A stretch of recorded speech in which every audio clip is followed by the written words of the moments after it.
మీరు దిగాల్సిన స్టాప్ వచ్చింది సార్. శూన్యంలోకి చూస్తున్న నేను కండక్టర్ కేకతో ఉలిక్కిపడ్డాను. థ్యాంక్ యూ అంటూ బ్యాగ్ చేతపుచ్చుకుని బస్సు దిగాను. పచ్చటి చేల నడుమ పొడవుగా ఉన్న కంకర రోడ్డు మీద నడక సాగించాను. అప్పటికింకా సూర్యుడు పూర్తిగా అస్తమించలేదు. ఆకాశంలో కొంగలు బారులు తీరి పరుగులు తీస్తున్నాయి. ఏపుగా పెరిగిన వరిపైరులు గాలికి తలనాడిస్తూ నాట్యం చేస్తున్నాయి. చలి మాత్రం శరీరాన్ని వణికించసాగింది. ఈ చలిలో ఓ మైలు దూరం నడవాలన్న విషయం గుర్తుకు వచ్చేసరికి నా శరీరం మరింత వణకసాగింది. మురుగుకాలువ వంతెన మీదకి వచ్చాక బ్యాగ్ తెరిచి మఫ్లర్ను బయటకు తీశాను. గాలి వెళ్లకుండా చెవులు చుట్టూ చుట్టుకుని నడక సాగించాను. అసలు ఈరోజు నేనిలా ఈ రోడ్డు మీద నడవాల్సి వస్తుందని కలలో కూడా అనుకోలేదు. ముందు రోజు సాయంత్రం నేను ఆఫీస్ నుంచి ఇంటికి రాగానే నాన్నగారు పిలిచి, నువ్వు మీ మామయ్య దగ్గరకు వెళ్ళి రావాలిరా అన్నారు. మీ మామయ్య సంగతి నాకు బాగా తెలుసురా. స్వయంగా ఇంటికి వచ్చి ఆహ్వానించలేదన్న మిషతో పద్మ పెళ్లికి ఎగ్గొట్టినా మనం ఆశ్చర్యపడనక్కర్లేదు అన్న నాన్నగారి మాటలను వంటింట్లోంచి అమ్మ విన్నది కాబోలు చీరకొంగుతో చేతులు తుడుచుకుంటూ వచ్చి, మా అన్నయ్యను ఏమీ ఆక్షేపించనక్కర్లేదు, మేనకోడల పెళ్లికి ఎగ్గొట్టే మూర్ఖుడు కాదు అంది. మామయ్య గారి ఊరు వెళ్లాలంటే నాకు చాలా భయం. దారి డొంకలేని ఊరు అని నేను అనగానే, నీకా భయం అక్కర్లేదురా. ఈ మధ్య మీ మామయ్య పంచాయతీ ప్రెసిడెంట్ అయ్యాడుగా. వాళ్ల ఊరికి రోడ్లు, బస్సులు, కరెంటు వగైరా సౌకర్యాలన్నీ ఏర్పాటు చేసుకున్నాళ్లే. బస్సు దిగి నువ్వు తిన్నగా మామయ్య ఇంటికి వెళ్లవచ్చు అన్నారు నాన్న. ఆ రాత్రికి రాత్రే బయలుదేరాను. విజయవాడ చేరేసరికి మర్నాడు 10 అయింది. భోజనం గట్రా చేసి మామయ్య గారు ఊరి మీదుగా వెళ్లే బస్సు ఎక్కాను. దారిలో బస్సు చెడిపోయి ఓ అరగంట ఆలస్యమైంది. ఎంత త్వరగా వాళ్ళు ఊరు చేరుకుందామనుకుంటున్నానో అంతకంటే ఎక్కువ ఆలస్యమైపోతుంది. బయలుదేరిన క్షణం బాగుండలేదేమో. ఆలోచనలో పడి ఆ ఊరి పరిసరాలకు చేరుకున్నాను. ఊరి మొదట్లో ఉన్న పెద్ద పెద్ద మర్రి చెట్లు గొడుగులు వేసుకుని కాపలా కాస్తున్న సిపాయిలను స్ఫురింపజేస్తున్నాయి. ఆ చెట్ల నీడలో తలదాచుకున్న మనిషిని చూడగానే నా గుండె గుహేలుమంది. ఆ చెట్ల క్రింద ఆడవాళ్లు, మగవాళ్లు, పిల్లలు జట్లు జట్లుగా కూర్చుని ఉన్నారు. కొంతమంది ఇటుకరాళ్ల పొయ్యిల మీద వంట చేసుకుంటున్నారు. మరికొంతమంది చిరిగిపోయిన ఈతాకుల చాపలను పరుచుకుని నడుం వాల్చడానికి సిద్ధపడ్డారు. వాళ్ల తాలూకు సామాన్లు కొన్ని మర్రి చెట్ల కొమ్మలకు వ్రాలాడుతున్నాయి. వాళ్ళందరూ చెట్ల క్రింద బ్రతకాల్సిన దుస్థితి ఎందుకు కలిగిందో ఎంత ఆలోచించినా అర్థం కాలేదు. పెద్ద పెద్ద పట్టణాల్లో ఫుట్పాత్ల మీద జీవితాలు గడుపుతున్న దురదృష్టవంతులు ఉన్నారని విన్నాను గాని గ్రామాల్లో కూడా తలదాచుకోవడానికి చోటులేని ఇలాంటి నిర్భాగ్యులు ఉంటారని ఎన్నడూ ఊహించలేదు. ఏ అబ్బాయి గారు ఇదేనా రావడం అన్న పలకరింపు వినగానే తలెత్తి చూశాను. ఎదురుగా ఓ ముసలాయన కనిపించాడు. ఏమిటే ఆశ్చర్యంగా చూస్తున్నావే, నువ్వు ఆ వీరభద్రం మేనలుడు కదూ? అవునండి, మీకెలా తెలుసు? భలేవాడువై, 2 ఏళ్ల క్రితం నేను మీ మామయ్య హైదరాబాద్ వచ్చాం. మీ ఇంట్లో ఓ పూట భోజనం కూడా చేశాం. అలాగా అన్నాను అడుగులు వేస్తూ. ఊళ్ళో ఎక్కడ చూసినా పెంకుటిళ్ళు, డాబాలే. లోగడ నేను వచ్చినప్పుడు ఈ ఊళ్ళో అన్నీ తాటాకు ఇళ్లే. 10 ఏళ్ల కాలంలో ఊరు బాగా మారిపోయింది. రోడ్డుకి ఇరుప్రక్కలా ఉన్న ఇళ్లవైపు పరీక్షగా చూస్తూ అడుగులు వేస్తున్నాను. ఊరంతా చాలా సందడిగా ఉంది. ఎటు చూసినా మామిడి తోరణాలు, రంగురంగుల కాగితం జెండాలు నయనానందకరంగా ఉన్నాయి. జనమంతా చక్కగా దుస్తులు ధరించి రోడ్డు మీద హడావుడిగా తిరుగుతున్నారు. పిల్లలు ఆనందంతో రోడ్ల వెంట గంతులు వేస్తున్నారు. ఊరంతా ఉత్సాహంగా ఉంది. ఏమిటండి విశేషం అని ప్రక్కనున్న మీసాలాయన్ని అడిగాను. అరే, నీకింకా తెలీదా? ఈ ఊళ్ళో దేవుడు వెలిశాడు. ఆయనకు పెద్ద మందిరం కట్టించాం. ఇవాళ మినిస్టర్ గారు ఆ మందిరాన్ని ఓపెన్ చేస్తారు. ఇక కొద్దిసేపట్లో మినిస్టర్ గారు వస్తారు. అయితే మా మామయ్య కూడా చాలా బిజీగా ఉంటాడన్నమాట అన్నాను. అసలు ఆ మందిర నిర్మాణానికి ముఖ్య కారకుడు మీ మామయ్యనయ్యా. ఆయన నడుం కట్టబట్టే మేమంతా పూనుకొని 4 రోజుల్లోనే మందిరాన్ని నిర్మించాం. అడుగో చూడు, మీ మామయ్య గారి పాలేరు వస్తున్నాడు, పిలుస్తానుండు అంటూ చప్పట్లు కొట్టి ఓ నల్లటి యువకుడిని పిలిచాడు. అతను దగ్గరకు రాగానే, మీ దొరగారి మేనరుడు పట్నం నుంచి వచ్చాడురా, జాగ్రత్తగా ఇంటికి తీసుకెళ్ళు అన్నాడు నా చేతిలోని బ్యాగును లాక్కుని అతనికి అందిస్తూ. రండి బాబుగారు అంటూ అతను నడక సాగించాడు. మీసాలైన వస్తాను బాబు అంటూ ప్రక్క వీధిలోకి వెళ్ళిపోయాడు. మరో 5 నిమిషాల్లో మామయ్య గారి బంగళా చేరుకున్నాం. గేటు తీసుకుని లోపలికి అడుగు పెడుతుండగా, ఛీ పోరా వెధవా అన్న మామయ్య కంఠం వినిపించింది.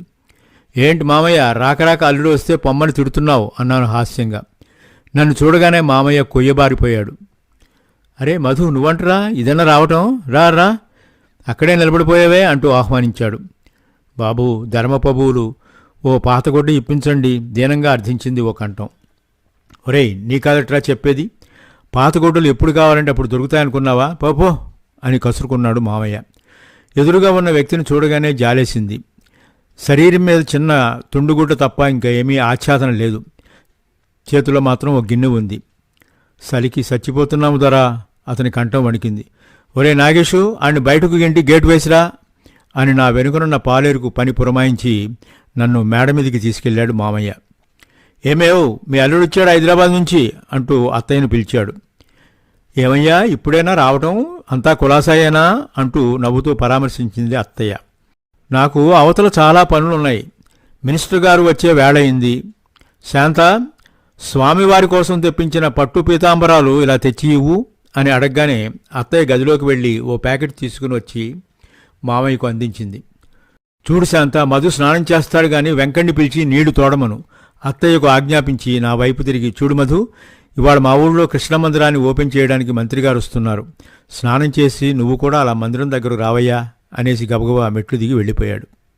మరో అరగంటలో స్నానాదులు ముగించుకుని అత్తయ్య వేసిన కుశల ప్రశ్నలకు సమాధానాలు కూడా చెప్పి కృష్ణ మందిరం దగ్గరకు బయలుదేరాను.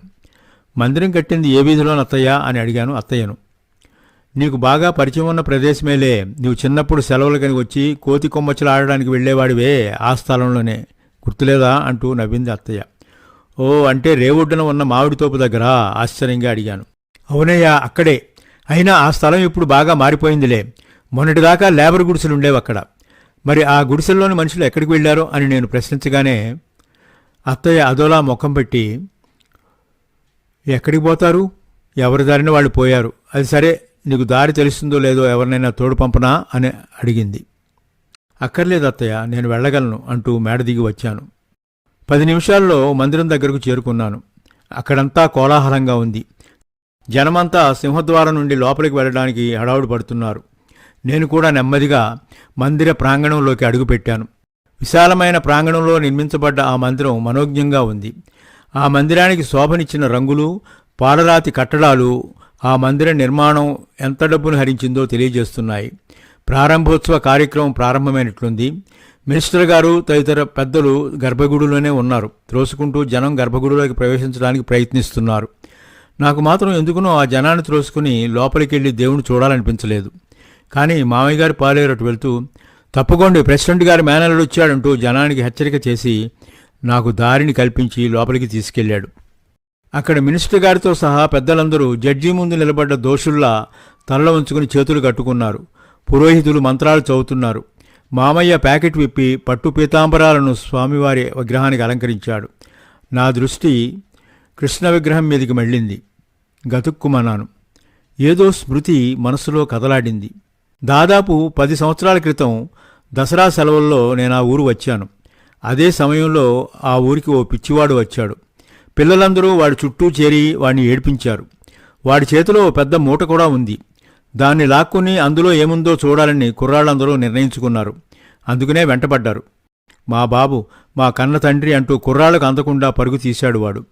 కుర్రాళ్ళు వాడిని చాలా దూరం వెంబడించారు. కాని పిచ్చివాడు ఎవరికీ దొరకకుండా రేవుడ్డుకు పారిపోయాడు. ఆకాశంలో దట్టంగా మబ్బులు పట్టడం చేత వాన వస్తుందని భయపడి పిచ్చివాడిని అంతటితో వదిలేశారు కుర్రాళ్ళు.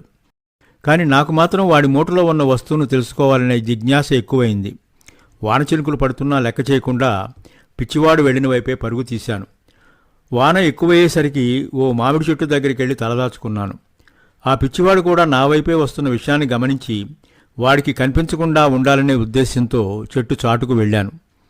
వాడు చెట్టు ప్రక్క నుంచే కొంత దూరం వెళ్ళాక టక్కున ఆగిపోయాడు. ఆకాశం మీదికి ఓసారి పరీక్షగా చూశాడు. వాన కురుస్తూనే ఉంది. అయ్యో బాబు, నువ్వు కూడా తడిసిపోతున్నావా అంటూ మూటను క్రిందికి దింపి చుట్టూ చూశాడు. ఓ మూల పార కనిపించింది. గబగబా పార చేతిలో తీసుకుని ఓ గొయ్యిని తవ్వాడు. నీకు తొందరలోనే మేడ కట్టిస్తాలే బాబు, అందాక ఇక్కడే పండుకో అంటూ మూట విప్పి అందులో ఉన్న వస్తువును బయటకు తీశాడు. అది కృష్ణ విగ్రహం. దాన్ని ఆ గోతిలో పాతిపెట్టి పైన మట్టితో కప్పాడు. ఆనాటి పిచ్చివాడి కల ఈనాడు నిజమైంది. ఓ పెద్ద కృష్ణమందిరం వెలిసింది ఆ ఊళ్ళో.